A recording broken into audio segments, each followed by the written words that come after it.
Hi, Statesmen listeners. You're about to listen to an old-ass episode that we recorded mid-quarantine. Sure, this is going to be kind of a dated episode. Maybe you'll get a little bit of a dated reference. But hey, you're going to get a little ha-ha, a little chuckle, and we're going to get through this episode together. Keep wearing your masks, stay updated with our descriptions and resources, and stay positive. Welcome to Statesmen, the podcast where we explore all 50 states with our 5 senses. If you've come here for history, we'll give you some. But most of this is half-baked opinion that is never intended to harm or offend anyone. Communication.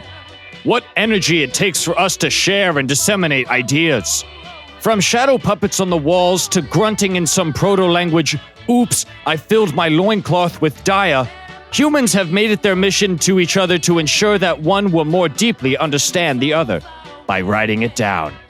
Ancient Sumerian stone texts have been unearthed in the Fertile Crescent to show this Babylonian society's propensity to write.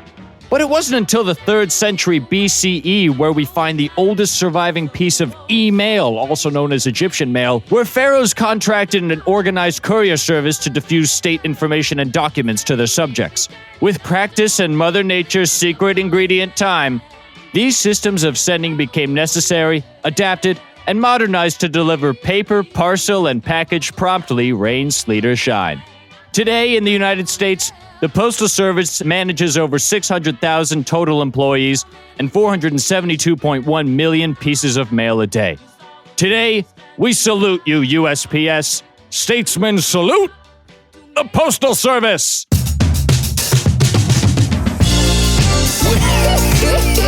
Here come them dang Statesmen boys again. I'm your older statesman, Tim Ferrari, along with my junior statesman, Anthony Rossi. The Office is one post we can all like. And Stuart Highcar. Oh, man, Postal Services, if we start getting that advertising money, we're going to be rolling in it. Oh, okay. Wow. No. Wow, that's already started. You're a shock jock now. There's nothing shocking about what I have to show you.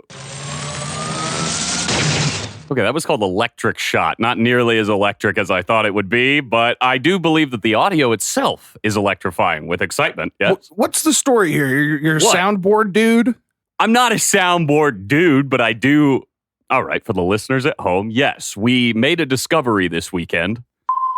It popped up on our radar. Jesus Christ.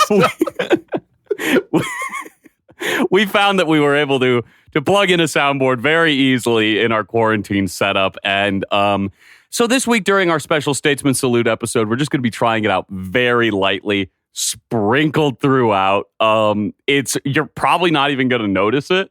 And if you do, good job. You probably woke up before the worm. Oh my fucking God. Dude, okay. At least promise that throughout the course of the episode, you're going to remain respectful of our topic today because this is an important one during this time. Agree completely, yes. I will say that these sounds will only be used in a reverential tone.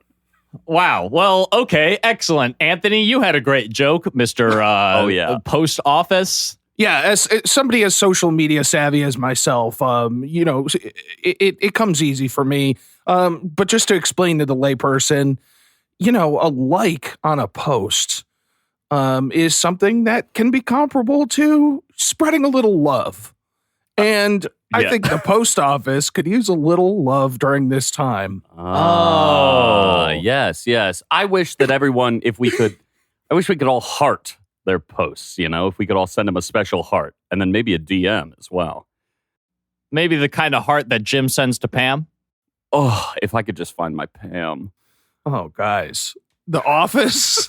I thought that's the joke that you made. I thought you said, I'm feeling sad post office or something like that. No. I said that the Office is one post we could all like. Right. Oh, the Post Office. Oh, I gotcha. I'm thinking after Steve Carell left, that's Post Office to me. Guys, let's just get this one out of the way. We're going to hit it at some point. Post Malone. We were going to hit that? Let's burn it now. And here, I'll say it because you were the first one to get there. You deserve one of these. Congratulations. I don't have the sound for it, but Nice. I love that you can produce your own in a pinch. yeah, don't worry. I'm kind of an expert. I'm a Foley madman.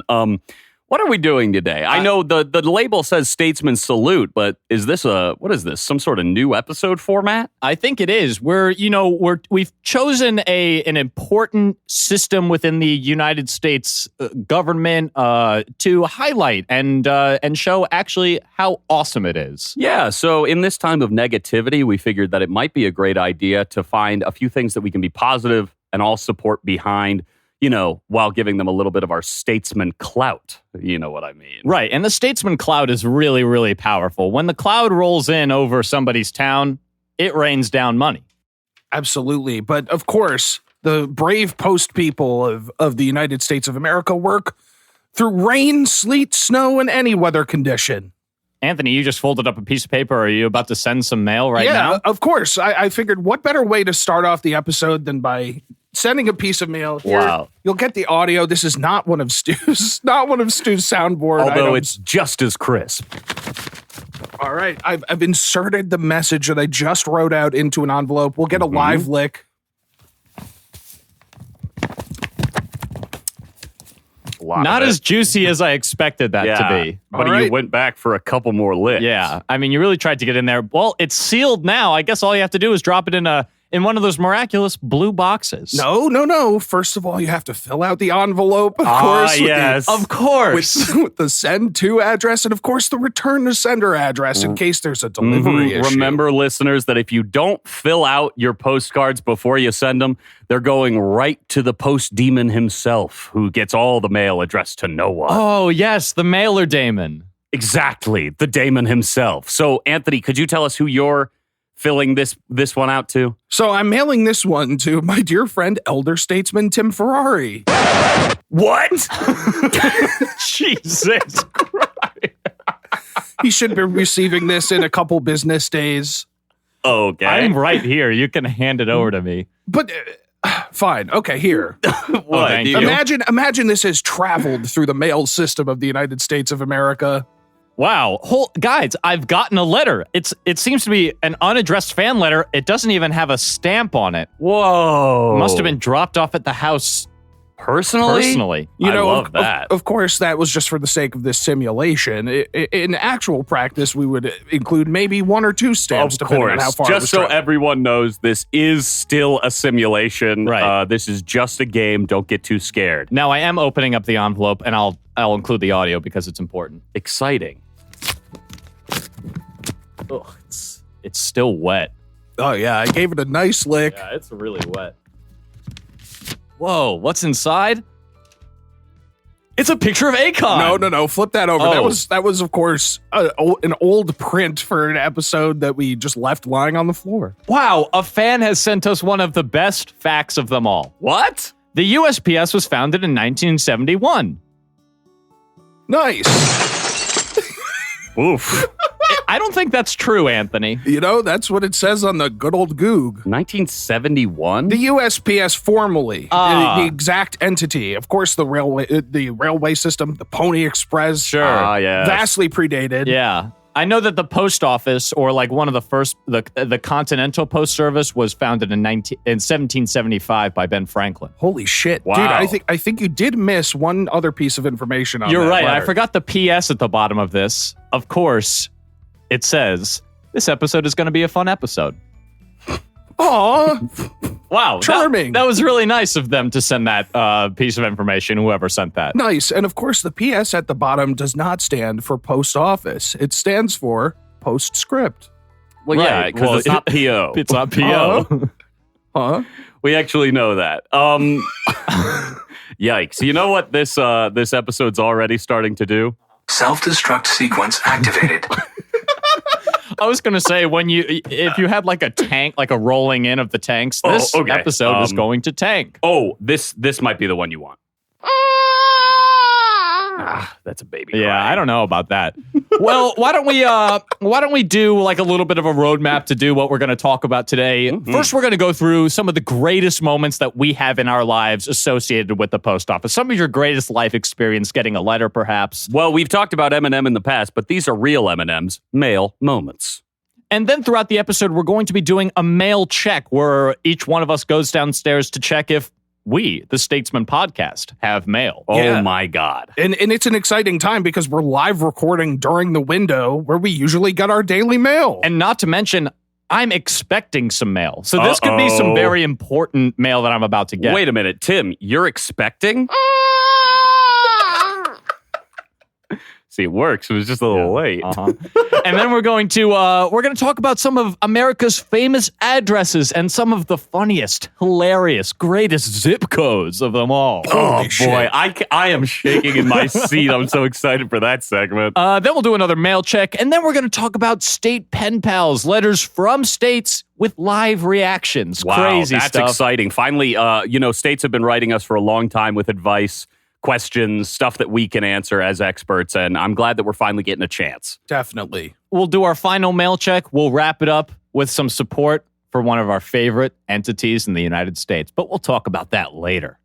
Let's get into the action. Let's talk about some of our most iconic mail moments in the world. And I'm not talking about M-A-L-E. I'm talking about mail, parcels, packages. Come on, guys. I know this couldn't, just saying it out loud, this could be a controversial statement, but it's not. The future is mail. Wow. With an I, that is. Thank you for clarifying. Of course. The future is non-gendered, but we'll all have letters. Why don't you hit us with a nice futuristic sound effect? Sure. That is from the future. That was called Rasta Horde. How? What the fuck? Okay. I don't know about this soundboard. Anthony, do you have any great moments of ever receiving some mail or associated with the mail person? Yeah, of course. When I was growing up watching Blue's Clues, I was obsessed with mail time. It was my favorite part of the episode. And I loved the mailbox. Just a sweet, sweet boy.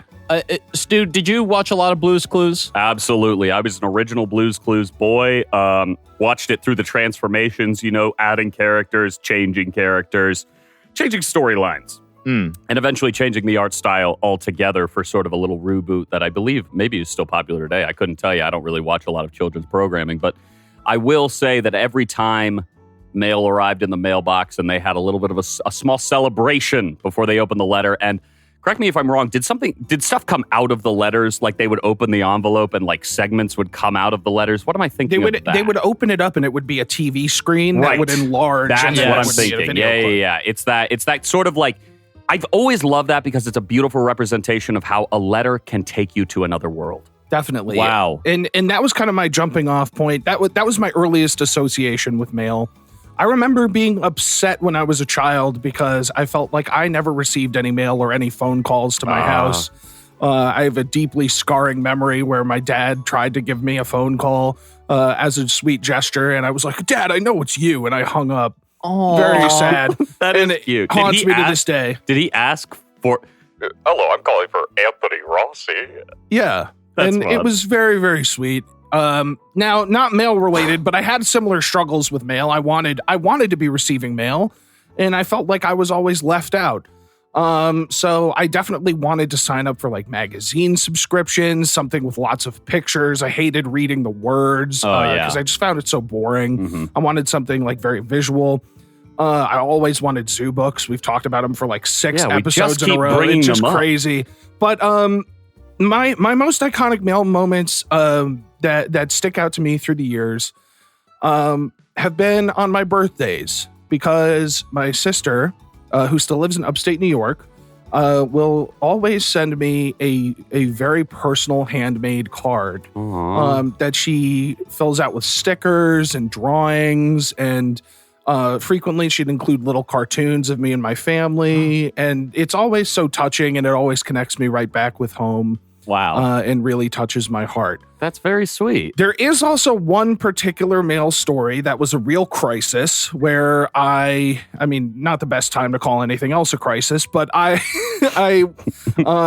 family and I were about to go on vacation. And it was one of the only times we'd had a vacation together in several years, because I was away at school, my sister was working, and my family, was very busy. But we were all getting together, and I was meeting them to go and fly to Mexico. And I left my apartment and I met up with them and I was very excited. I made sure that I had my driver's license so I would be able to board the plane. And we were about 10 minutes from the airport when I realized that I did not have my passport. But I knew exactly where it was. It was in a drawer in my apartment. And my roommate at the time, Dan, received a panicked phone call where I was in tears, like, I've ruined my family vacation. Everybody's going to have to go without me. I'm going to stick behind because it's my fault. And everything's over. He was able to same day mail me my passport and get it to the airport in time for our flight. What? Wow. How did, like, with a courier service? I believe the United States Postal Service will put mail on airplanes, like passenger airplanes sometimes, if there's extra room. I'm going to be 100%. This is the craziest thing I've ever heard. I understand same-day mail service. I never thought that it could be used this successfully in the same way. I mean, to just the logistics of it itself are insane. You'd have to be moving so fast. You'd have to be driving a supercar. Is that what that effect was called? No, it was called Vroom. Oh, cool. Wow. Honestly, that's very impressive. Yeah, it was really amazing. I owed a tremendous debt of gratitude to my roommate at the time, Dan. He saved our vacation. I was a complete bonehead, and obviously that incident stuck with me for the rest of time, and I've never forgotten anything headed to the airport since. Hey, well, if you ever do forget something in the airport again, you always know that you could just mail it to yourself same day. Yeah. True. I mean, that just shows like the remarkable speed that our postal service can work with sometimes. I know that it frequently is bashed for running behind. People call it snail mail. And to that I say, fuck you all. Fuck off. Fuck yourself. Fuck you all, I say. I can attest. And also, fun fact, Dan also included a nice personal cartoon for me. So I like when people include a little extra touch in their mail to me. Wow. You like getting an illustrated card. It shows that they spent a little bit more time than just writing something sweet. Definitely. And, much like with my magazines as a child, I get a nice visual component so I don't have to focus on the words. Well, I mean, you said the two things right there, but you'd have to write more than 1,000 words to equal even a single image. Stu, what are some of your awesome mail experiences? And I'm not talking about LE. I know that. Okay? Mail. MAIL. IRL. I experienced it in real life. Uh-oh. Mail rules. And I've had some good experiences with it throughout my life. Look, we've all had our bad experiences with mail. Every now and then a letter goes missing. Every now and then something doesn't get to where it's supposed to be. Every now and then a package gets stolen. But I think a lot of the negativity that people bring to the post office is caused by people meddling in their stuff, stealing mail or fucking up a system or fucking up a route or not writing things correctly.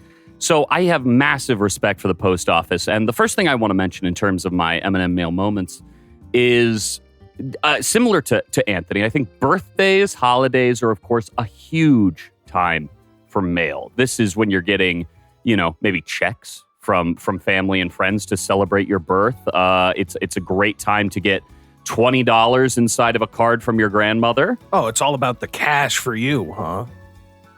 All about the Benjamins. Yes. God. Give me some personal anecdotes. Okay. What? Did you think those first ones were a bummer? Yeah, I did, actually. I thought they were so general and non-personal at all. Okay. Well, geez. I apologize. You clearly don't apologize. You're scrolling through the goddamn soundboard. I apologize for nothing. This is going to get taken off. I apologize. I do apologize for everything. A personal moment I want to talk about. This is specifically with cards that my grandmother used to send me as a kid. And like the Queen of Hearts? Or like No, she didn't send me playing cards to start some Manchurian candidate assassination. Maybe a Joker card, eh? That would be hilarious. Whoa. Didn't like that one. But I want to talk about these cards that my grandma sent me. There's always tension in your families between generations, but something that my grandma used to do was send like like passive aggressive cards where she would underline and circle words within a card that's already written to like show that she misses you and doesn't see you and blames your like other family members for not like including her in your life. It's man. Look, this is a darker moment of mail, but it is, you know, I think something that you need to know with the written word is that it can be interpreted different ways. And so when you get a card that says like, to my blessed grandson, and inside it has like a Bible verse on one side of the paper and on the other side is just like the smallest signature that says grandmother, and all of the words in the Bible verse that are circled are like visit and family and like son and kin and stuff like that. You know, it's like, anyway, so that's like a mail moment I have. I know it's much more negative, not nearly as positive as Anthony's, but that's just something I remember every single year. And now it's something that I do in cards to my mom as a joke is like circle and randomly underline words in cards because I think it's funny because I know it will really stress her out deep down in like a horrific way. Well, your mother actually puts the ma in mail. She sends us packages all the time. It's very, very sweet. Yeah, man. And I put the ill in it. Now, you said Bible verse. That's fun. Like the BCU. Okay. Hold on. You know, the Bible verse. God.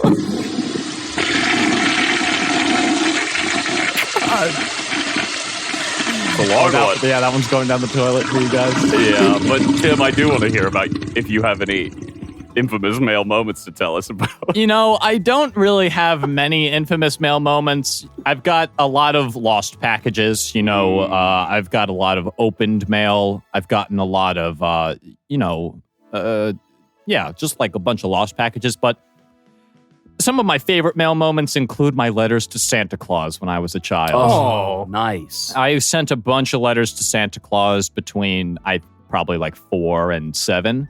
And surprisingly, they were all delivered. I think that's the power of the USPS, is they can really send a letter just about anywhere. Now, who did you address them to? Santa Claus in the North Pole. I mean, when I got older, I would start addressing Santa Claus's P.O. box and his P.O. elf.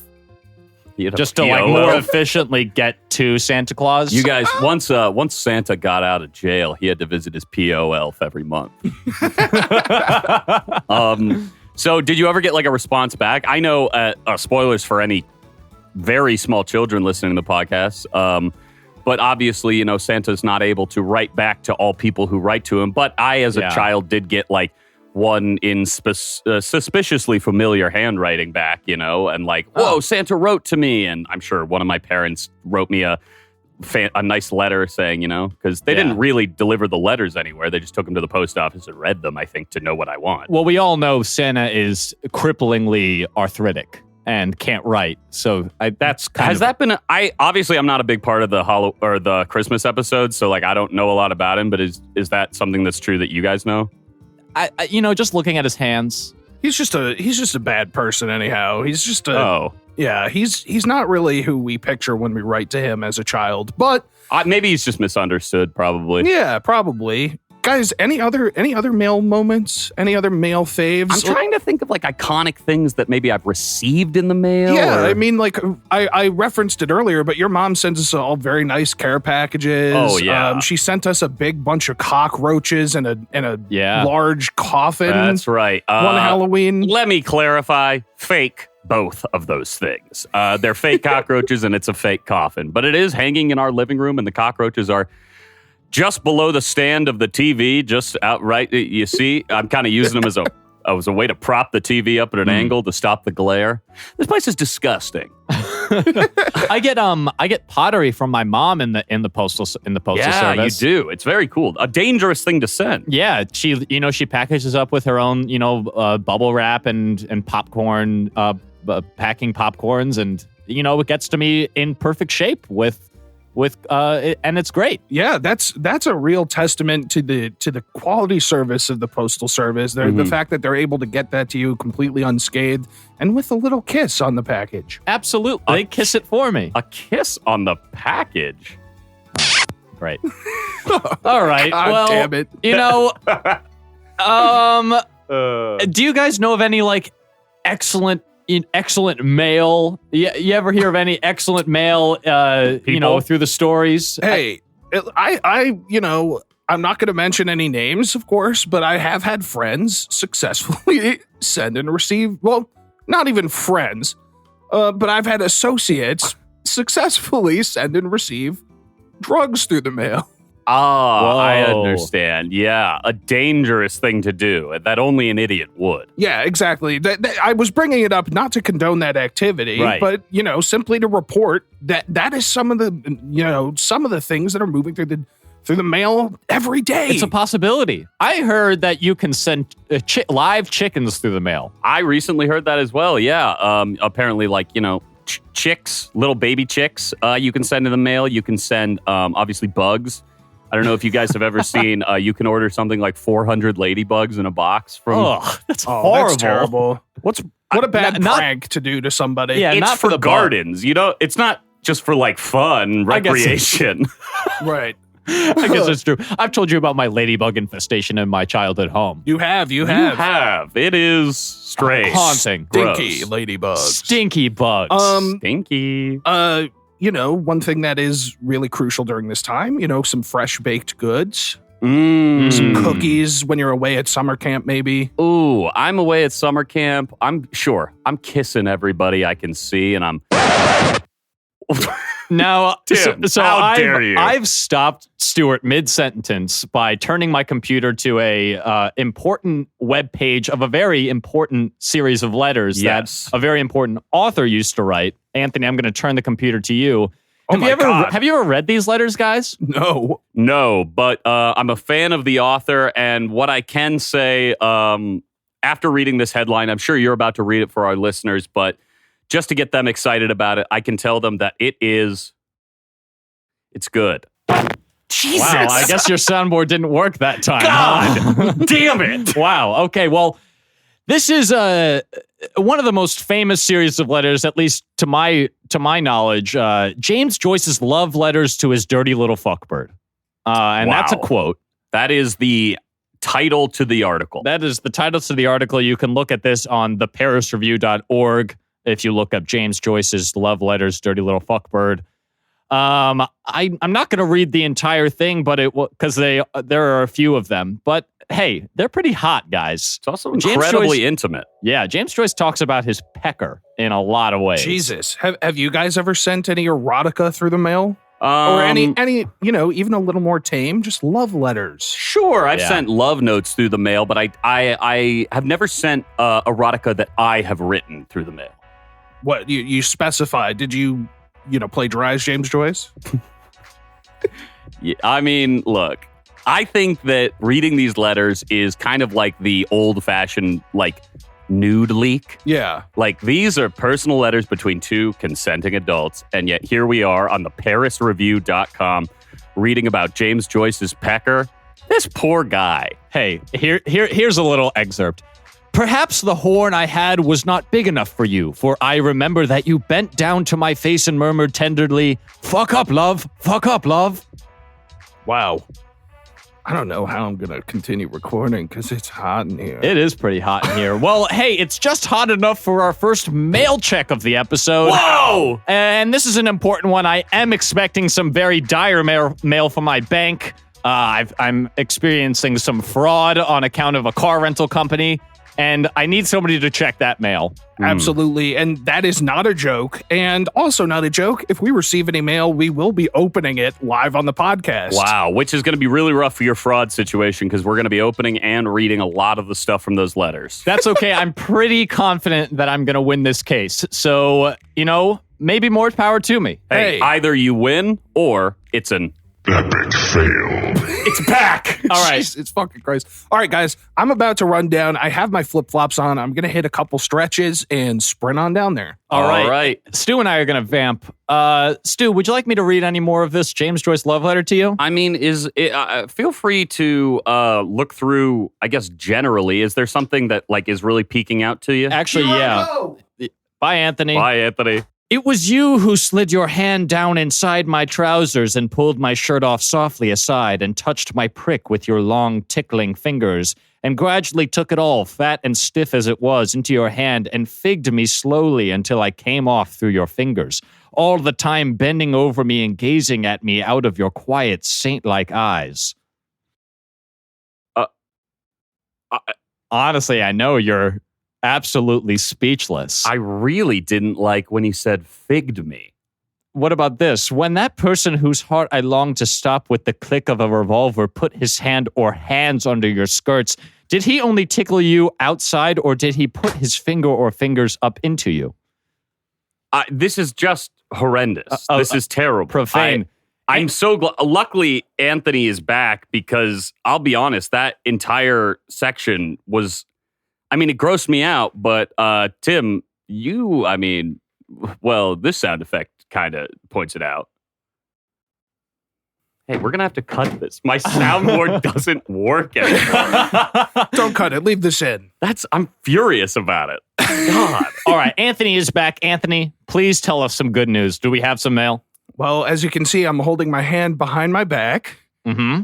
And it's empty. Oh, damn it. Damn it. I was so excited. I thought perhaps we had seen something.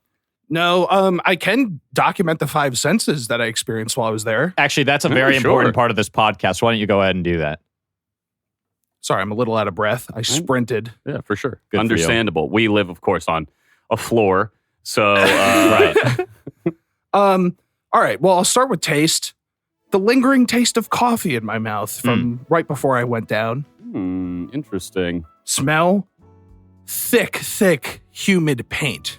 Oh, humid paint? Yeah, it smelled. It didn't smell like fresh mildewy paint? or Sure. Yeah, a little bit of fresh paint smell. Oh. Or just perhaps like old wood. And then of course, as I opened our mail slot, I kind of got that metallic scent. A little bit of paper must in there. A little bit of paper must. The little trash bin that was down there didn't smell particularly bad. There was nothing in there. I'm glad you took a smell of that as well. And then I did open the door and take a peek outside, see if there were any packages. Smells delightful out there. Bright sunny day. Beautiful day. It is so gorgeous outside too. And of course, for feel, I felt the metallic door in between my hands. It was a little rough. It's got a nice texture to it. Mm-hmm. The doorknob to the front door. Also very cool. Very cool texturally, very cool temperature-wise as well. Very cool. I'm now applying some hand sanitizer to be safe. That's cool too. If we had time, I would wash my hands. But hey, guys, overall a great experience. Did I miss a sense? You did. What were you hearing? Okay, hearing the sound of my own breath, the sound of my own footsteps, the creaking of the steps, and the opening of the opening of the mailbox, and of course the creaking of the door when I opened it to check outside. When I did poke my head outside, I heard some birds chirping, some leaves rustling. Very classic lazy neighborhood stuff. Wow. And a classic 5 senses of just going down to get some mail. Duh. Winning. It's God, back. I can't believe I'm not in control of it anymore. Yeah, what's happening? But I am glad we got that one in. Obviously, that was fun. That was a fun first mail check. Obviously, nothing came up on our radar, but we'll keep checking. We'll keep looking throughout the episode. And I have a feeling by the end of this, well, we might just get a little something special, eh? Definitely. So, we've done our mail check. Why don't we go ahead and start talking about some of our famous American addresses, hilarious and embarrassing zip codes?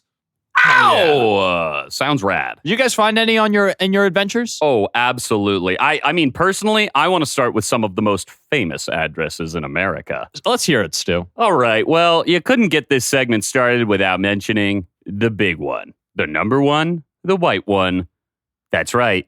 1600 Pennsylvania Avenue. Hell yeah. Whoa. Is that the White House? That is the White House. Cool. A legacy of terror. Absolutely. A terrible place, burned to its ashes, the scars of the fires and wars. But a huge address to the post office. Oh my God. A very frequent addressed place. I do feel like people have been sending a lot more packages, unmarked packages, to 1600 Pennsylvania Avenue recently. I hope it's not coming from the Stu studio. No, certainly we would never be that dumb. Yeah, that would be really bad. An iconic address, though. Pennsylvania Avenue, though, confusing. Not in Pennsylvania at all. Agreed. That is kind of fucked up. Why Pennsylvania as like the most important street? Shouldn't it be America Drive? I agree. Maybe it's like a liberty thing, you know, like Yeah, paying homage to the founding fathers. Yeah. I don't know. Every time I say it, I find myself feeling like a clown. I think that street names, you know, should be a little more creative than to be named after other states. What do you think it should be? Penn Sly Stallone, Vania? How about Bald Eagle Ridge? Whoa, okay, that's pretty bold. That's very cool, but it sounds like a neighborhood like up in the mountains where the fancy people live, you know? Yeah. I will say, look, we're mentioning Penn, and this is a story I want to tell you guys. It's not about Pennsylvania, but rather Penn Jillette. Oh, God. Uh-huh. Okay, would you believe that similar to, I remembered this when Anthony was talking about the story about how your dad used to call you to like give you the thrill of talking on the phone. He didn't used to do that. He did that one time. Okay, so he used to do it all the time for you to cheer you up. And, well, there was this one time when my parents were on a vacation for the weekend, and a family friend was staying with my brother and I. And they were in Las Vegas and called, you know, to say goodnight to my brother and I. And then they were like, and Stu, are you on the phone? Well, here you go. And handed the phone off to who? The famous Penn Jillette himself. Wow. Yeah, they met him after a show and handed him the phone. And I didn't know who he was. I said, hello, who is this? And he said, my name is Penn Jillette of Penn & Teller. And I was like, ah.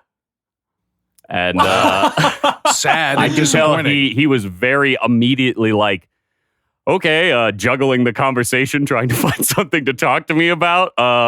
We went back and forth for 45 seconds. One of the most embarrassing moments of my entire damn. life. Had a hard time getting to sleep that night as a little 9-year-old, little chubby boy who loved to perform, just tanking it on a phone call with someone who you think is cool. Now that you fully appreciate the legacy of Penn Jillette, how do you feel? What do you wish you could say? Well, do you want to maybe walk through the phone call with me real quick? Sure, I'll do my world famous Penn Jillette impression. Okay, and I'll famously be myself. Hello? Stu, this is Penn Jillette. What of Penn & Teller? Of Penn & Teller. Wow. And of course the TV show Bullshit. Sorry, I'm too young to watch that one. Now that's bullshit. Okay. You can't fool us. You sure are magic, Penn. Whoa, the pen in my pocket is now a flower. I can't see it, but I'm sure you're telling the truth, Penn. Yeah. Anyway, I gotta get to bed. All right. Hold on, you still got 15 more seconds on the call. Oh, any good shows in Vegas I gotta see? I've heard O is very cool. I like the Cirque du Soleil. That's O. Keep going, 5 seconds. Sure. Do you like card tricks? Not really. Okay, well, that's the 45-second. Guys, that was terrible. Maybe if Penn had written you a letter or sent you an autographed headshot in the mail, maybe you would have appreciated it more. Yeah. You wouldn't have been on the spot. That's one benefit of sending a letter. Maybe if he had sent me some like fingernail clippings, 9 clear ones and 1 red one. Jesus. Honestly, Those are his fingernails. you can't send a letter through the phone. Yeah. Agreed. It's just so impersonal, and that's why the post office needs to survive. Right. The voicemail is something different entirely. Now, one thing about Penn and Teller, seems like Teller's got a permanent pen pal, hey? I hope he has someone to talk to.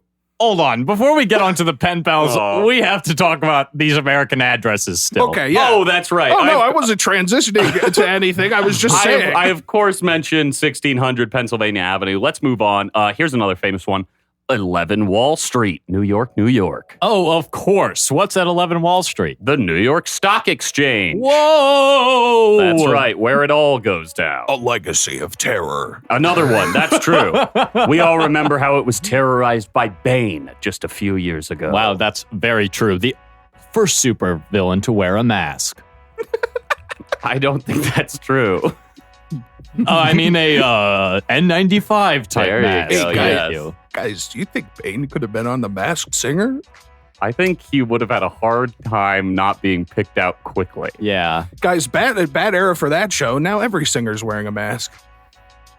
Guys, Jesus. hey, What's happening? Wall Street, terrible. Wall Street is bad. Of course, the big brass bull is just outside. It's a fun street, an iconic address. 11, a great number. Oh, yeah. For friggin' My nose is bleeding just thinking about it. Guys, do you think that bull ever sent a letter saying perhaps my horn was not big enough? Wow. Oh my God. You know, nice one. Honestly, nice one. Late. That one has a lot of lead up to it. I clicked it a while back. Any other addresses, Stu? Yeah, I have one more that's kind of a fun one. I'd love to have you guess what it is. 4059 Mount Lee Drive, Hollywood, California. What do you guys think that is? Is that Hollywood sign? Ding, ding, ding, a ding, ding, a ding, a ding. Wow. It is! Anthony, what a pull. Yes, of course, Hollywood, one of the most exciting cities in all of America, and with one of the biggest signs out there. That's true. And you can send mail to it. And not the signs of aliens. Aliens. Speaking of aliens, cornfields. Speaking of cornfields, angels in the outfield. Oh. Anthony, did you find any cool addresses? I didn't find any cool addresses, but I did find lots of funny road names, Ooh. all of which would be host to some great addresses. You could really just take your pick. It's important to remember that any road can have an address. Absolutely, guys. So here are a couple of my favorites that I isolated. There's an intersection of two roads, Good Morning Drive and Good Night Court, located in Nashville, Tennessee. Oh, boy. Good morning and good night. Guys, which would you rather live on? Interesting. I'm a night owl myself. I Yeah. think I'm a good night court. I think Good Night Court is a very cool address. It sounds like it sounds like a good episode of one of my favorite shows, Good Night Court. But I think Good Morning what is it? Good Morning Drive. Good Morning Drive is less interesting, but it does sound like a cheerful morning show Yeah. that I could get into, the Yeah. Good Morning Drive. I like getting up and going for a good morning drive. Some I think people that's enjoy this podcast on a good morning drive. great. Hey, I hope so. And hey, if you're driving into work this morning, roll down the window and take a deep breath. That air's all for you. No! all right.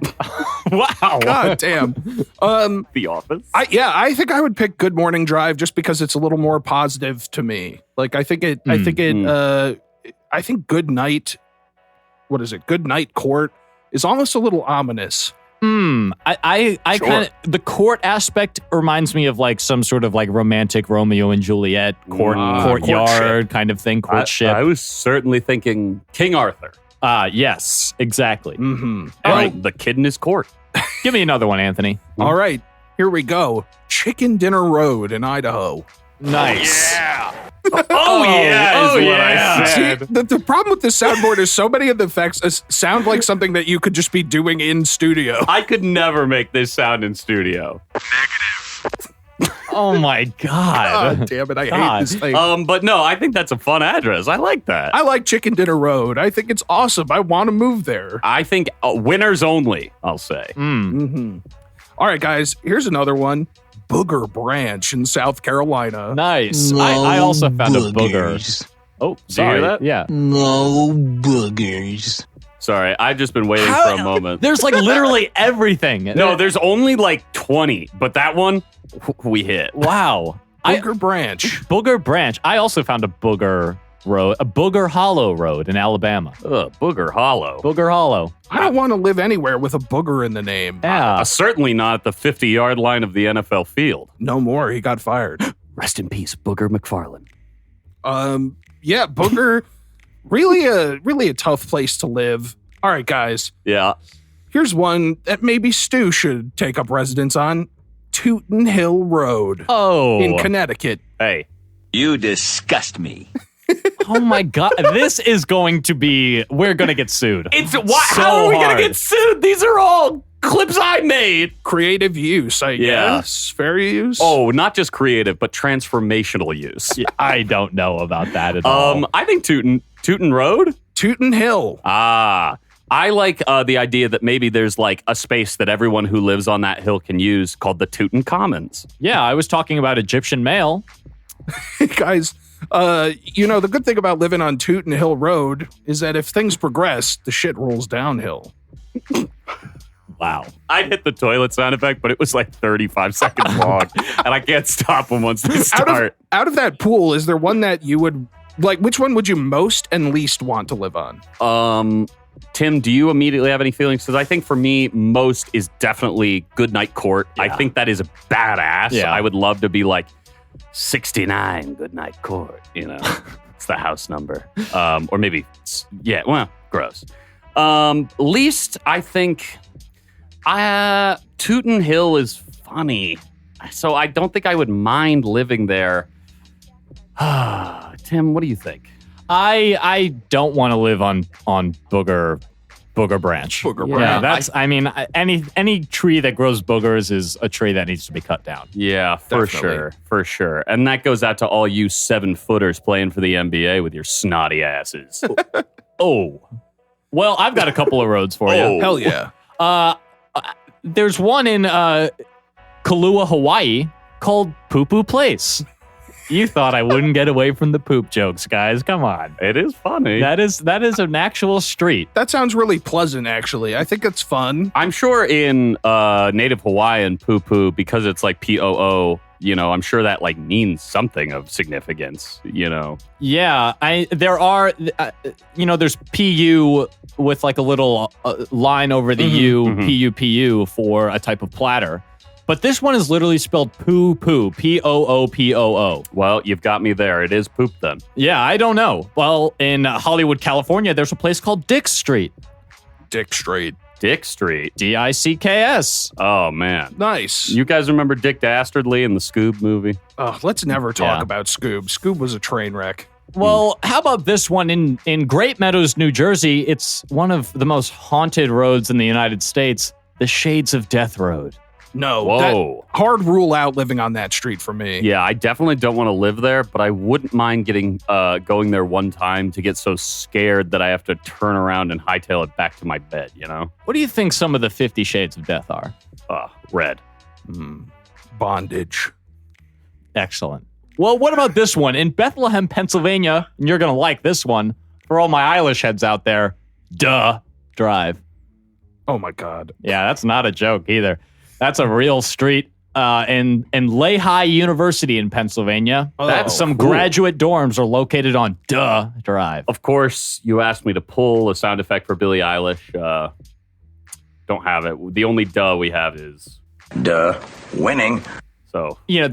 I guess that works. But Charlie Sheen, kind of the Billie Eilish of our generation. I totally agree. But this is one thing, since you don't have that sound effect for me. This is what I want to do to you, Stu, for this road. Wiener Cutoff Road. Whoa. Wiener Cutoff Road? John Wayne Bobbitt. Warning. Well, this one's located in Arkansas. One of the most important things about this road is it's the location to a place called Brian's house. Now, if you look up Wiener Cutoff Road in Arkansas on Google Maps, you'll find Brian's house, which is a Minecraft nightclub. And you can see, if you click into one of the pictures, a couple of Brian's friends are hanging out in Minecraft. What the fuck? Why do you have this? It's on Google Maps. Brian's house. And then there's like a little meme here. Huh. Wow. Is that Brian? I don't know. I mean, is this Street View? That's actually if you really... go to Street View on the street, do you go into his Minecraft house? Here's the problem. You can't go into Street View on Wiener Cut Road. I see. You don't have the graphics card or what? Yeah, it's just too big. It's just a huge penis. Wiener Cutoff Road and Brian's house is there. Yep. Well, one more that I've got is Kitchen Dick Road. Kitchen Dick? Kitchen-Dick. Gordon Ramsay lives there, I think.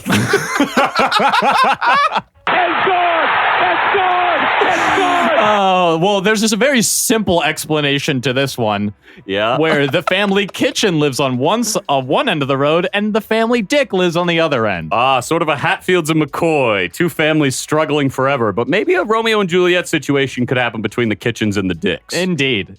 I love Kitchen Dick. Kitchen Dick I would Road love is to great. live on Kitchen Dick Ooh, Road. I love catching some kitchen dick, baby. All right, so I named the Poo Poo Place, Dick Street, Shades of Death Road, Duh Drive, Wiener Cutoff Road, Kitchen Dick Road. Which one do you want to live on? Oh, God. Right away, I'm saying Kitchen Dick for me. Honestly, the one that I'd least want to live on is Duh Court. I would rather live on Shades of Death Road. Because Duh is just so plain. At least there's some character, even if it spooks me. Duh is plain, but if the character is that scary, I have a worry that I'm not just never going to get my mail. I'm never going to wake up again. I'll be turned into a ghost on that road, and there's no way to deliver mail to ghosts. Wow. So unfortunately, one of the few things that is that the post office can't do. Actually, you just have to send mail through the Boo SPS. Ah. Ooh. Ghoulish. I don't like that one. That's just mean as hell. Yeah, it is. Now I'm in a bad mood, Stu. I was flying high. I'll look for a different effect to cheer you up again in a little bit here. Thank you. Hey, well, I've got a couple of zip codes that I've also looked up. Just a couple of interesting ones. Not too much in this category, but I've got the smallest number zip code located in Holtzville, New York, 00501. Huh. That's the smallest zip code. When you say smallest, you mean if you added up If you, in terms numerically, it's just the smallest you can get. One more time, what is it? 00501. That's interesting. For some reason, I would have thought that we'd have zip codes that were like 00001. That would make sense. But there's a ton of gaps between zip codes sometimes. Honest question. Does anyone have any idea what a zip code is or represents? I just know that it's an important thing to tack on, but I don't know how they were established. I could not tell you how they were established. I think a lot like districts, for a city, I think things are divided along like it is harder for a person to cross this street, a male person. So we're calling that a zip code, or we're saying that's the edge between these zip codes because on a route we don't need someone walking in between these two areas. So you're saying a zip code is a measurement of how it's kind of equivalent to how much energy it takes for a one molecule of water to be raised one temperature. Yes. Yes. Understood. Well, maybe that's just a testament to how genius the post office is that us commoners just can't understand it. I guess they got a bunch of big brains working over there. Well, here's a big number for you, 99950 in Ketchikan, Arkansas.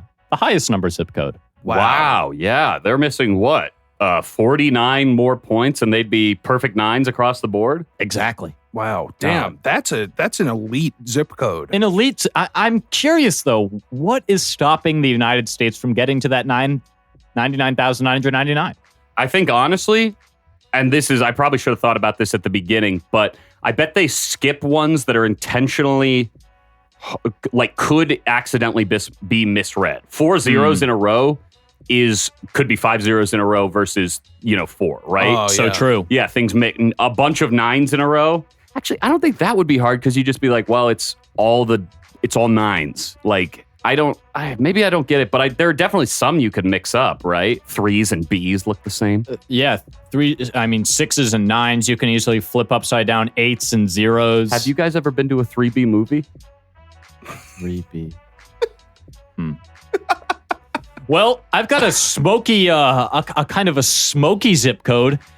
20252 in Washington, D.C. is Smokey the Bear's personal zip code. Holy Damn, shit. he got a Percy? He's got a personal zip code. That's pretty badass. Do people write him letters like they would Santa? And what do they say? Almost possible. I mean, probably just like good job keeping the force. I mean, he's doing a pretty bad job last year. Hey, you know what? We just did a fun roll call between, or a role play call between me and Penn Jillette. Maybe it'd be fun for Tim, you to do a role play between you and Anthony where Anthony plays Smokey the Bear and you call him up. Okay. All right, I'll do my world famous Smokey the Bear impression. Perfect. Thank you. Bring. Mom, is it okay if I'm on the phone? I don't care. I'm dating. Oh, well, okay, I'm going to use the phone for probably the next 45 seconds. Whatever. I'm calling my best friend. Boop, boop, boop, boop, boop, boop. Hello? Smokey? This is Smokey the Bear. Only you can prevent forest fires. That's so nice of you. It's Tim Ferrari from New Jersey. Nice. I'm shirtless with a hat and pants on. Oh, okay.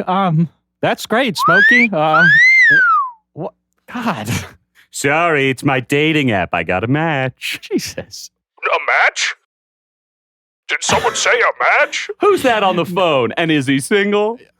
Smokey, are you single? Singularly focused on preventing forest fires. Ah, yes, of course. Too busy to start fires to put them out. Well, wait, I don't know.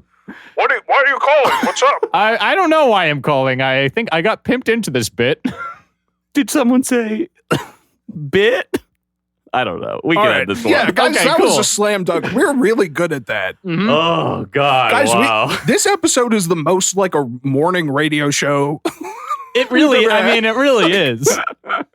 Yeah, and for all the listeners who had to sit through that last segment, I think I can speak for all of us by saying, I'm sorry. Nice. Okay, well, I've got 2 more zip codes for you. In Southern California, obviously we had to include this one. The numbers between 94203 through 94209, they're all zip codes in Southern California. They're the 420 zip codes, baby.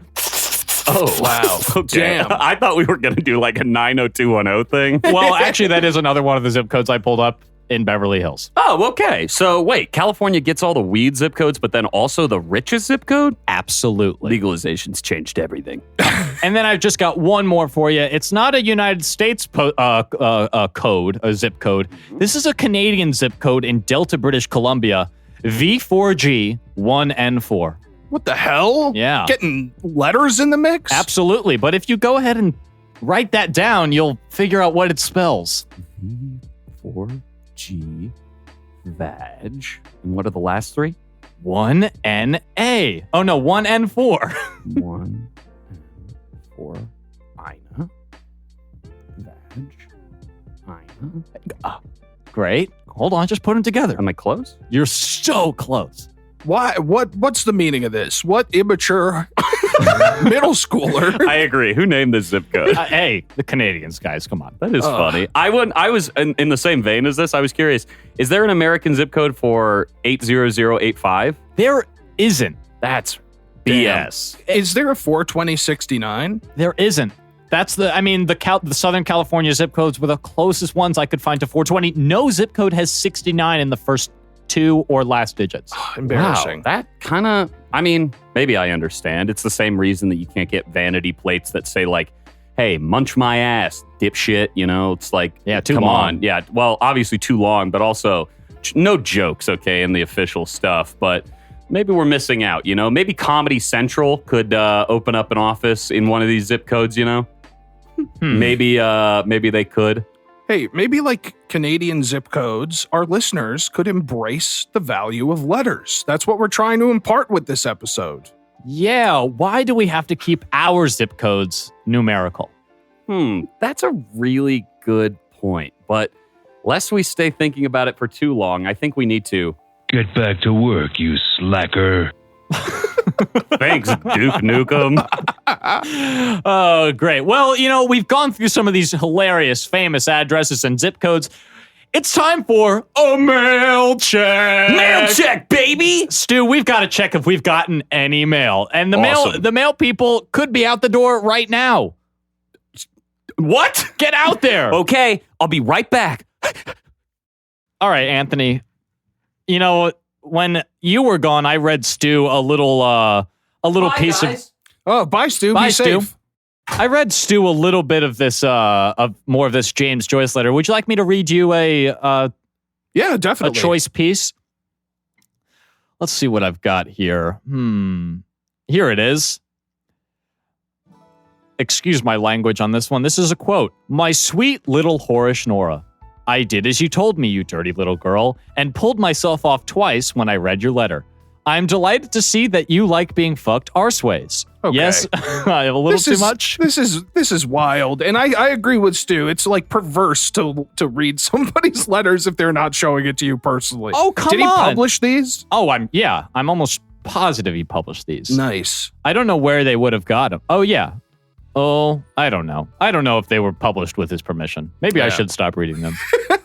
Oh, Okay, shit. Stu has his hands behind his back like Anthony did. He's coming and sitting down at the mic. Stu, I need some great news. I'm looking for that fraud. Tell me what you got. Nothing. Wow. Damn. God I know. damn it. I'm sorry, guys. I really wanted to be the one to bring some mail up to us, but unfortunately, it's just not to be. The mail person still has not visited our home. But you do have something for us. 5 senses. That's Indeed. right. Let me go down. First, the site. I gotta say, our downstairs, ugly as shit. The wood's terrible. The whole area looks like an apartment that was abandoned and then like a child star died in. Like, it's very sad. I don't like the vibe of it. So that's the site. Let's move down to touch.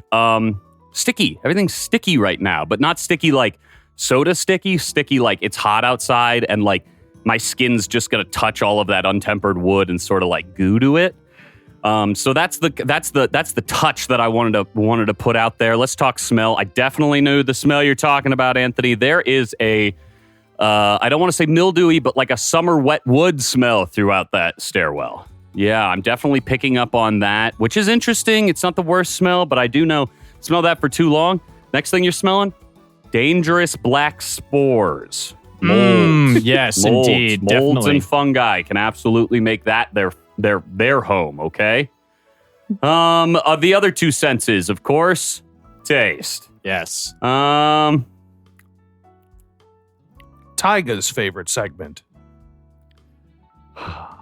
Sponsored by Tyga. Oh, Good no. guy who we want to be No. associated No, with. No, he's bad. Okay, well, I'll say it tastes. I have this journey left a bad taste in my mouth because there was no mail.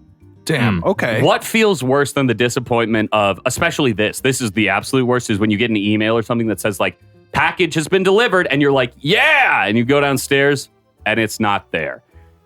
Wow. Yeah, and- Blue balls of the USPS. Like Oh. blue is the box that we put our mail in. Exactly. I got 2 heavy blue boxes after these 2 mail checks that Anthony and I have gone on.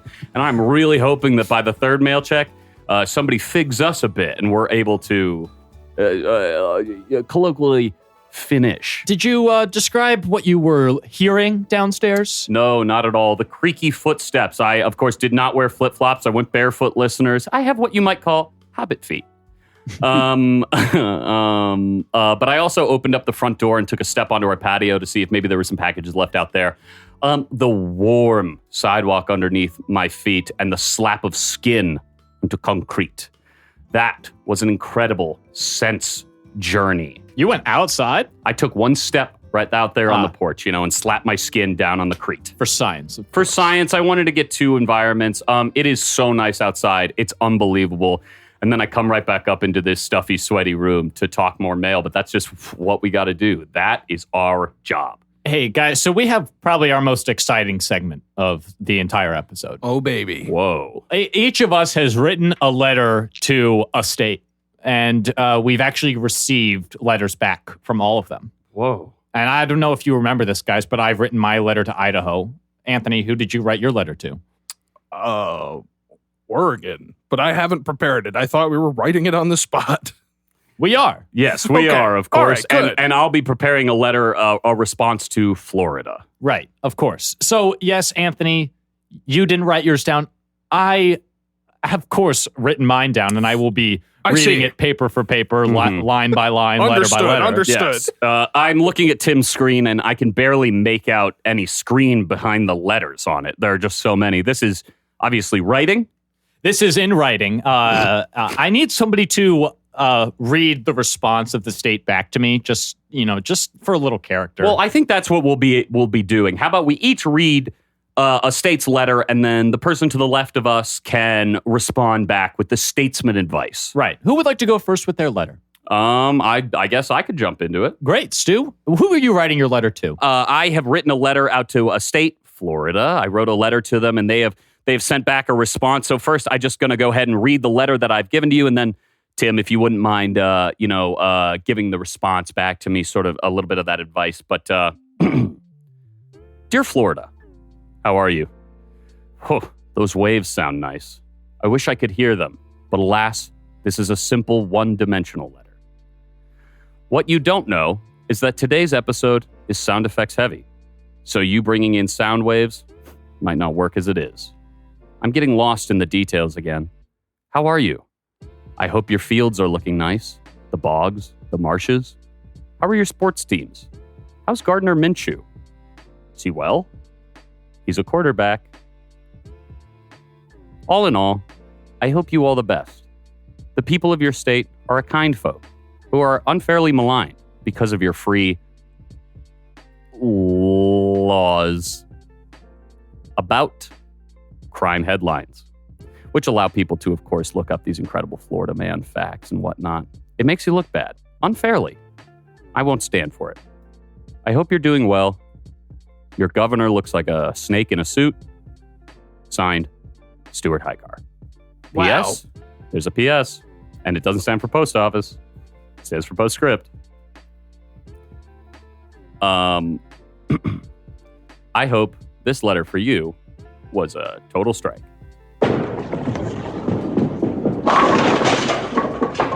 Did you include an onomatopoeia for the last part there? I have the sound wave printed out at the bottom of it. I hope they transposed it. I don't know what kind of audio software they're working with, but that's it. Wow. That's my whole letter to Florida. Very personal. Very personal. I mean, you said it was one-dimensional, but I thought you included at least a second one in there. Well, sure. The letter itself is flat, but I wanted to speak to Florida as a friend, as a friend, because I think sometimes people can come and look down on Florida. Yeah. Instead, I'm trying to look it right in the eye. Right. Interesting. Well, I actually have the Florida response to your letter, Stu. I will be reading it now. Wow. It's unbelievable that we have received this same-day mail stuff. It's insane. And it can fly across the states. Quite wild. Across the state. Here it is. Dear Stuart, thank you for your letter. I am well. I'm really happy that you're asking me that because not many people ask me that these days. Aw.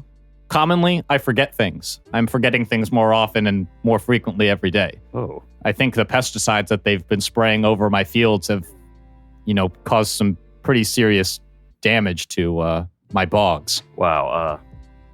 Tim, this is a really sad letter, and it's going to be a tough one to get all the way through, but just like the vibe I'm getting so far. Bummer. Yeah, I know. My sports teams are failing. My waves are crested, but not high. And my Gardner Minshew, I think that you mentioned, I don't really know who he is. Damn. But, so it goes. Life moves on, the earth keeps spinning, and I keep sinking into the ocean like a forgotten piece of land. And I'm just glad that you remember me and remember to write Godspeed, Florida. P.S. Thanks for mentioning my crime problem. I know I have one. Oh my God, that letter was a total punch in the face. Yeah, that was a pretty rough one. Oh, wow. Can you do that one again? Oh, sorry. It was a punch in the face. And then what did you say, Tim? I don't know. It was a rough one. Oh, it was a rough one. Thank you. Wow, that was really brutal and sad. Yeah, I hope the other letters are hopefully a little more upbeat. But of course, Florida has issues. Yeah. And to hear it, I think as a group, real quick, we have that response letter. We know how it's feeling. Do we want to just give some general, maybe advice, some tips it could do to maybe spice up the future? It's going to listen to this podcast. Right off the bat, Gardner Minshew was a quarterback who played for the Jaguars, Florida. I need you. I know you like your Miami Dolphins, but you got to remember the Panhandle exists and is part of your state. Right. I mean, well, how could they be focusing on Gardner Minshew when, of course, there's a new quarterback in town, Tom Brady in Tampa Bay? That's true. You have so many football teams to worry about. Yeah. I can understand. At least one of your teams might do well this year, huh? Yeah, and I think that I might be wildly wrong here thinking of last year's because obviously everything is a blur now, but I believe that the Orlando Magic were in contention for the NBA playoffs, which should have been occurring right now, and may still occur. So they might actually be just jetted forward into the playoffs. Who knows? By the time Florida listens to this response, they might be the NBA champions. Yeah. One piece of advice I would have for Florida, and I'm happy that we didn't touch on this too much in the letter, because obviously we want to be avoiding the topic as much as possible. But piece of advice I would have for Florida is stop opening up beaches. Be fucking responsible. Oh, yeah. Hey, guy. Yeah, stop getting so down on yourself. I agree. I don't know. It feels like people are fleas and Florida's beaches are dogs, and we just need to keep them off of them. Florida, you're a beautiful place with such natural wonder. Keep that in mind whenever somebody says that you're worthless, because you're not. You're maybe a diamond with a couple of scruffs on it, you know? That doesn't make the diamond worthless, friend. Hell yeah. Well, Tim, why don't we move on to your letter? Well, I wrote my letter to Idaho, one of the potato capital of the world. And Wow. of course, I talk a lot about spuds in this letter, and I hope you guys don't mind. Sure, not at all. Dear Idaho, how's it peeling? I hope your things are fried and actually well tasting, well salted and well peppered. I hope you're doing well because I sure am. Despite being stuck inside, I'm enjoying imagining being outside in your fresh air. But, like the electricity of a potato, the intrinsic electricity of potato, I have an intrinsic electricity in myself as well. And just by thinking of you, I am electrified to keep on to the next day. Idaho forever. P.S. Idaho. Tim. What? The postscript? Why did you include that? I thought it was post office. Right. So you were just making sure that the post office knew where this letter was going. Right. Totally understandable. This is a fun letter. Yeah, Idaho and I have like kind of a jovial relationship. Doesn't really, You guys Idaho's have like always- not too serious about it. You guys have always kind of like fucked around. You get that will they won't they vibe from you too, we see each other on like in like the open, and we do like the fist pump thing and like Yeah. kinda, "Whoa." But there's a big hug after that. Yeah, big hug. For sure. Wow. Well, I think, Anthony, would you do us the pleasure of reading Idaho's response? Absolutely. Timothy, it's peeling well. Thank you for asking. But I hope that you remember that there's more to this beautiful state than potatoes. There's a rich and robust group of people here who are all doing well and thinking of you during this tough time. Wow, we would love to have you out in the fields. There's lots of work to be done. And there's lots of sun to enjoy. The inherent electricity of a potato? That is funny. I haven't thought about that in a while because, once again, we do have other interests and hobbies. We have a rich life. So rich, in fact, that I will not get into it here because I could go on and on. Well, we're having a good time. It's a good time to be outside in the fields enjoying the sunlight and the fresh air from a safe distance. Well, come and visit when you can. Your best spud, Idaho. Aw. P.S. Chicago, Illinois. Okay, so the Idaho thing's the same thing. It seems to be a common mistake that people mistake PS for post office. I didn't think it would be a common mistake just because I don't understand you make the mistake in the first place, but we just keep stumbling across it. Yeah. Well, honestly, I got put on blast in that letter. Little bit. I think that's just Idaho and my relationship. Just kind of like, come on. Oh, You guys sorry. are joshing. You're joshing. I forgot there was a PPS. Post office. Here's an example of one of our other interests. Craters of the Moon National Monument and Park. Oh, right. Almost feels like Idaho wrote that letter and then was like, I don't know that much about the state, so let me Google something in the state and then added in a postscript. Yeah, maybe. Yeah, but wait, they didn't know what PS meant, but they know what PPS meant.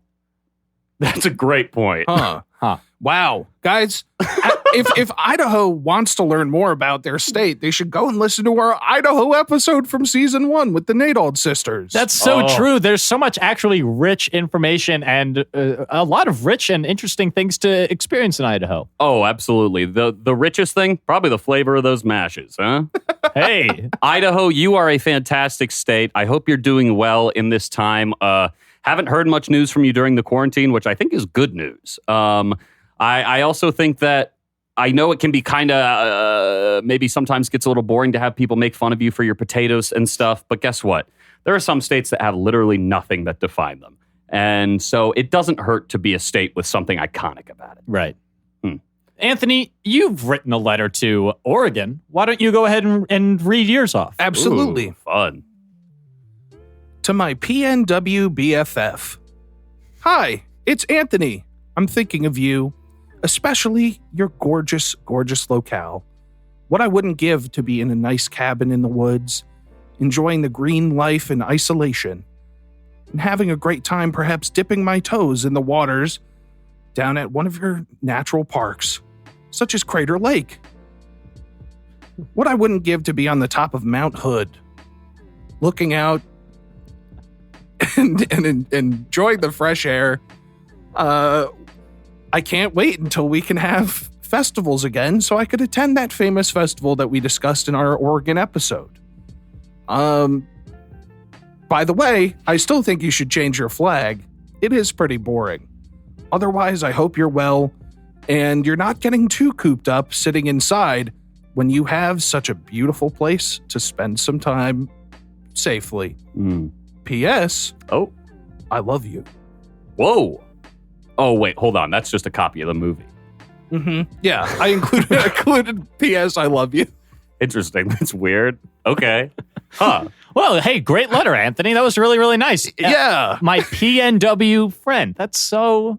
PNW BFF. PNW BFF. So, God, pulls my heartstrings. Yeah, we are best friends. Yeah. So I love that. Well, Oregon, of course, wrote back, and I'll do the honors of a reading of the response. But there was a link included, and I guess I'm just supposed to. Yeah, I'm supposed to play this while I'm reading the letter. I don't know. This is she and him.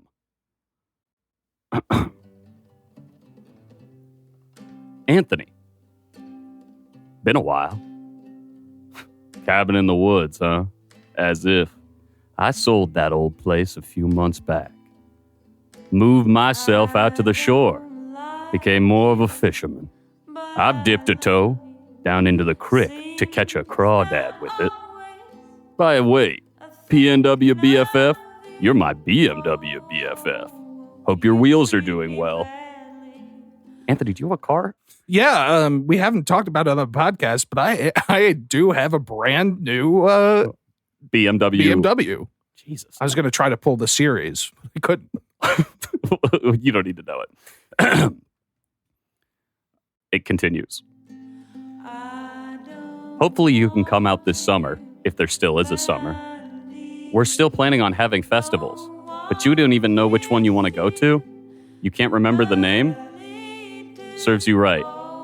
Never putting in the time. By the way, our flag was designed by children from Oregon. I'd like to see you try any better than that. Also, do you have my copy of Leap Year? The romantic comedy. I think I sent it to you. I could be wrong. No worries either way. Oregon. P.S. You can hit pause on the song now. Wow. Powerful response made me feel bad. And yeah, that explains. We are in a book club variant where we mail each other DVDs and watch them and then discuss. Do you still have the Gerard Butler, Amy Adams film Leap Year from Oregon? Yeah, it's in my BMW and I'm not giving it back. 'Cause Damn. it's just too good. Too valuable. I watch it on my center console. Oregon kind of blew you up by kind of saying that you didn't put in the time in the relationship. And I'm just wondering, is that something that you are particularly affected by? It's fair. Yeah, I mean, look, I thought we were keeping our flame alive, our connection alive by watching these romantic comedies and comparing how the relationships depicted are like our relationship. But, Right. Perhaps I have gotten too focused on myself during quarantine, spending my money on a car, watching a DVD while driving. That is pretty selfish. Yeah. No, it's actually cool and good. And I will continue to do so. In fact, I have plans after this to go watch How I Met Your Mother while driving on Lakeshore Drive. Wow. An iconic street and an iconic series. But yeah, I couldn't remember the name of that festival. And do you guys remember the name of that festival? No. It was out in the middle of the woods with a bunch of hippies. I don't remember it at all, but I don't consider myself like best friends with Oregon. So Yeah, okay. Yeah, that's fair. Fair criticism. I'll work on it. how do you feel about the fact that they sold their cabin that you spoke of? Devastated. I miss going there. I happily would have bought it. I do have a lot of disposable income. I'm sure that it costs less than my BMW. That's probably true.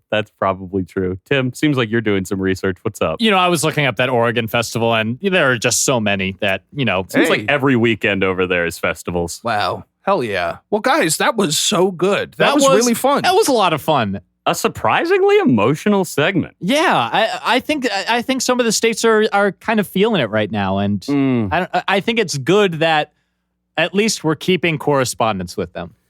Do we have, before we move on, just like any piece of advice for maybe Oregon in the future? I personally think branding is everything. So maybe find a couple of festivals throughout the year that you really want to represent yourself and make those the biggies instead of having, one small random one every weekend, have one big one every month, I think, take life day at a time, Oregon. Day at a time. Love that. Definitely. I included my piece of advice in the letter. Change that flag up.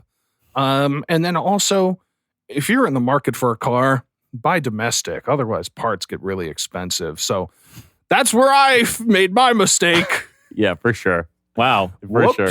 Well, hey, speaking of mistakes, we've made 2 of them by not pulling up any mail in our mail checks. Whoa. It's time for a mail check, the third and last one of the episode. Yes. Guys, I'm going downstairs. And I will search for this next piece of mail. Oh my God, I absolutely love that. In the meantime, I, of course, am going to be referencing James Joyce's love letters. Goodbye, guys. Okay. All right. Bye, Tim. Goodbye, Tim. Be safe. I assume you guys talked about this a little bit when I was gone. But I'd like to read this part. Okay. I think I would know Nora's fart anywhere. I think I could pick hers out in a room full of farting women. It is a rather girlish noise, not like the wet, windy fart, which I imagine fat wives have. It is sudden and dry and dirty, like what a bold girl would let off in a fun school dormitory at night. I hope Nora will let off no end of her farts in my face so that I may know their smell. Also, Hey, I know that you were probably expecting me to react, ugh, gross, nasty. no. But I think that there's actually a certain charm to that because it is very personal. It's very it's like that Robin Williams story in I guess the it Good Will is. Hunting. I understand what you're saying, but if Robin Williams' story in that had been like, my wife farts in her sleep in my face and I enjoy it sexually, yeah. the scene would have a different energy to it. Hey, if it's not your kink, don't enjoy it. It's not my kink either. That's but true. Hey, I'm not going to yuck any. he was excited. The good news is Tim has finally returned to the room. Tim, we just talked a little bit about James Joyce's farting fetish, but it seems like maybe you have some news for us. I'm putting on my headset with one hand. Okay, cans on. One hand is still behind his back. Okay. I have an announcement. Mm-hmm. There's no mail. No! Fuck. Really, I think I have a reason why. Why? Perhaps it's because we are recording on a holiday. Oh, God damn it. Yeah, right. It is Memorial Day today. I don't think that the post office is delivering today. Oh my God. I don't think we were ever going to get a piece of In my mail. head, I was straight up like, we're not recording on Sunday. It's going to be funny and work. Well, that Damn it. that really fucked up. But I did my 5 cents while I was going down there. Please That's hit good. him. We gotta know what they are. So going into the hallway, of course, you're overwhelmed by a whole bunch of brown. The walls are brown, the wood is brown, the floor is brown. Going downstairs, I see the door. I see the opening to the door. A lot of light is coming through. It's very green and yellow outside. Turn to the left. There's the golden mailbox that we have. Uh-huh. Upon opening it, I feel the cold metal against my hands, and I open it up and hear the creaking of the mailbox, and I see nothing inside. Bummer. But I did smell something, and I'm surprised you guys missed this. I smelled banana. I smelled a banana downstairs, and I checked for that banana. It was in the trash can. Whoa. And I decided, maybe my piece of mail that I'm waiting for is in that trash can. And I rummaged through that trash can a lot, and I felt the banana get on my hands. And I also felt a lot of other mail get on my hands, and actually probably I should Tim's reaching for Hand sanitizer. hand sanitizer currently. So I smelled that banana, and that banana smelled really bad. And I heard it squishing around in the bag. God. I have something to admit. What? That is my banana peel. God, you shouldn't throw it in that trash can. Well, I'm sorry. I It's went on a cleaned walk. out like once a month. I went on a walk yesterday with a banana. I came back with my peel. And as I walked in the front door, I saw the trash can. And I'm like, that's handy. Brad's really thinking about me, and I tossed it in there, having no idea that just a day later you would go scrounging through it like a little panda bear, touching the goo, touching the mail. May I ask? Yeah. Is that also your Chipotle bag?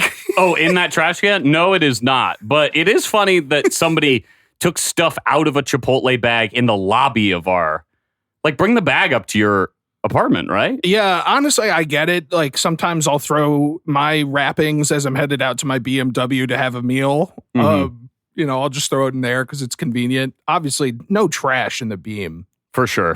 No trash in the beam, no trash in the beamer. I will say, Tim, you going through that trash can looking for mail, I mean, if you had grabbed any piece that wasn't yours, you would have committed mail fraud, and we would have had these bad boys on our tail.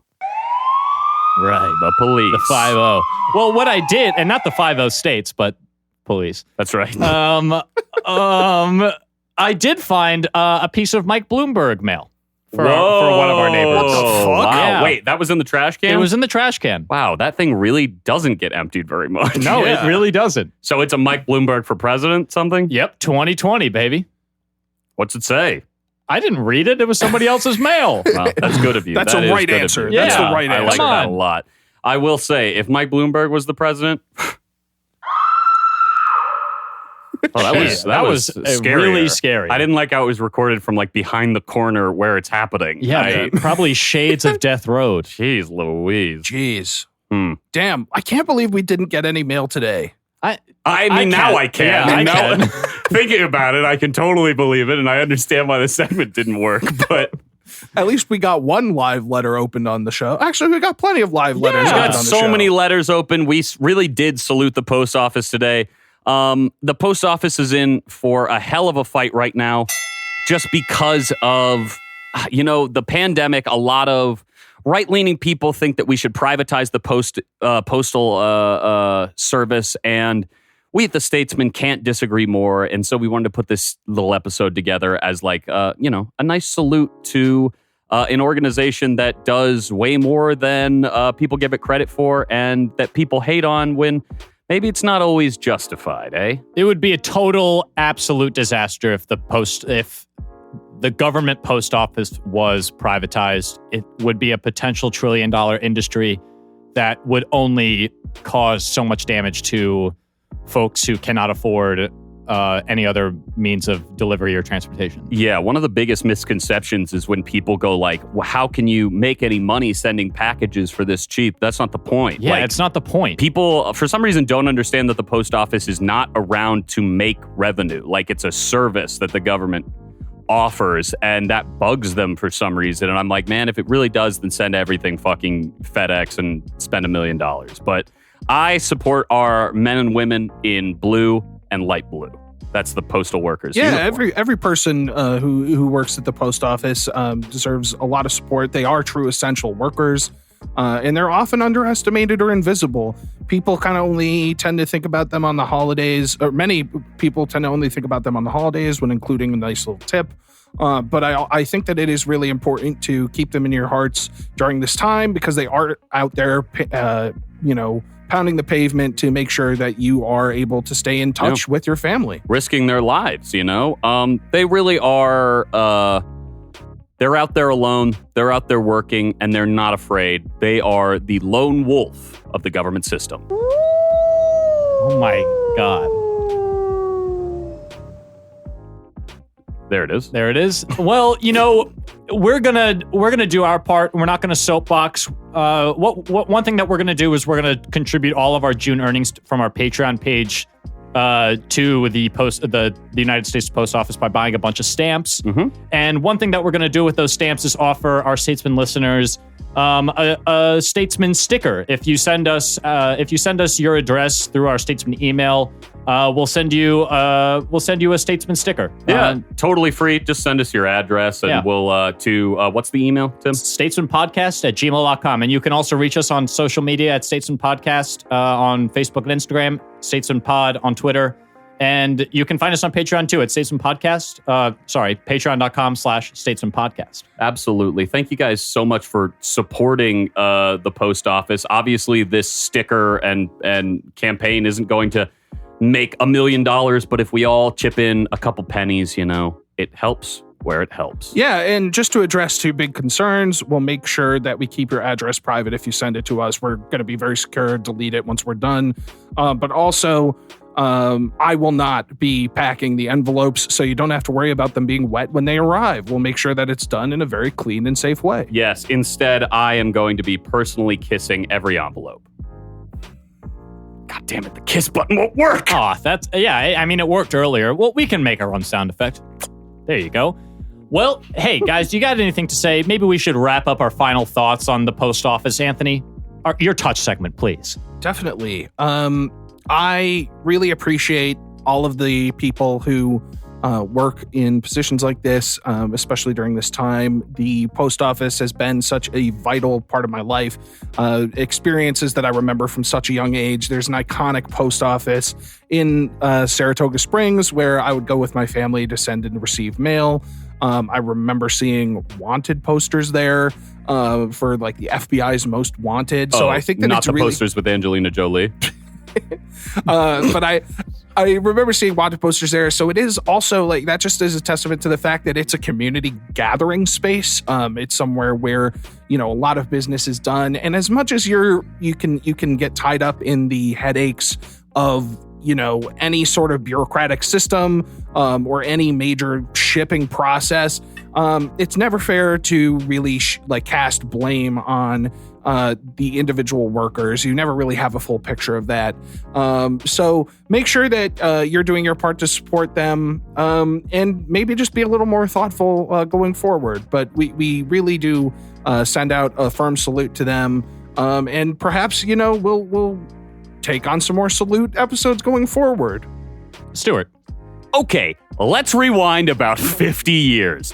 The post office, as it is known today, is created, and it is hailed as one of the greatest inventions in the history of America. The Postmaster General is created as the second in command. If the president ever dies, the Postmaster General is right there to take his place. The Postmaster General won us every war we've been in since then. The Postmaster General is, in general, the best we have to offer.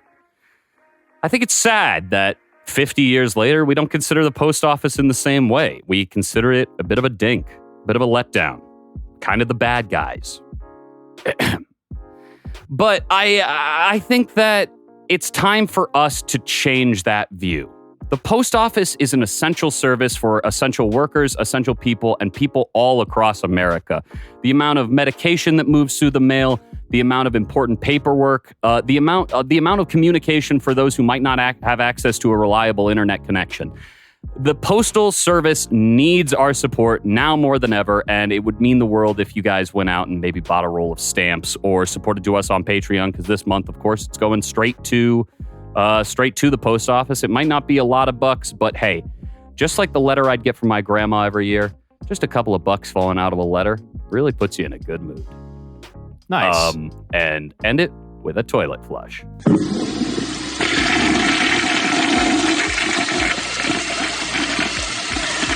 Oh my God.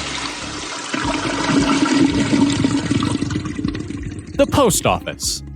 I like the post office. I have always wanted a P.O. box. Maybe one day I will get my own P.O. box for myself to send letters to me. Maybe a place with a cool little gate and perhaps a bank vault and perhaps a teller that greets me at the door and says, "Hello, Mr. Ferrari. P.O. box is full for you. About time you emptied it out. You're lazy." If you have any questions or concerns about the great 50 states of the Statesman, reach out to us on Twitter at StatesmanPod. I've already gone through this. I'm not going to do this again. Agreed. Yeah, listen to the episode. Anthony, Stewart, do you have anything to plug? Just real quick, follow me on Twitter and Instagram at Stuart Highcar, StuartHicar, like you're saying hi to a car.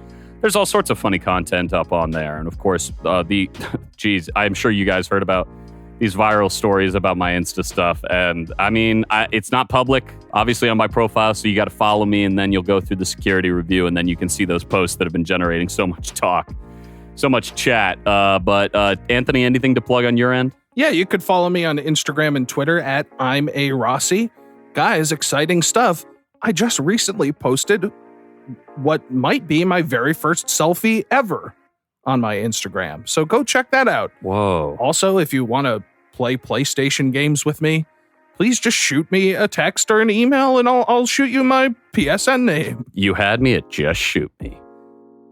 Wow. Well, you can find my Instagram at YoungGarlic, YUNG_garlic, and on Twitter at infectedbutt, infected_BUTT. Anthony, your selfie looks beautiful. I just pulled it up on my Instagram, and you look great. Thank you. You're very welcome. LeBron James. Now it's working.